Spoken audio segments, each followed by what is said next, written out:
三国中赵云杀敌无数，为何杀的都是二流武将？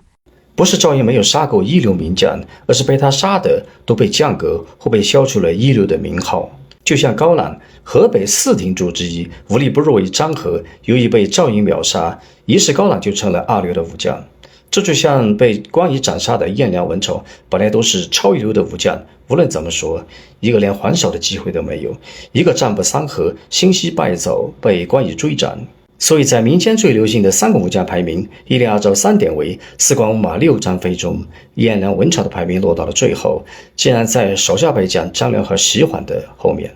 值得一提的是，朱然接替吕蒙的东吴大都督，估计许多人都对他没什么印象，因为朱然被赵云秒杀了，以至于所有的人都把朱然也曾是东吴大都督这件事给忘记了。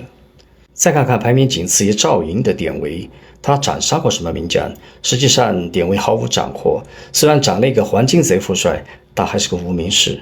还有排名第一的吕布，也只仅斩杀了方业、穆顺这2个菜鸟而已。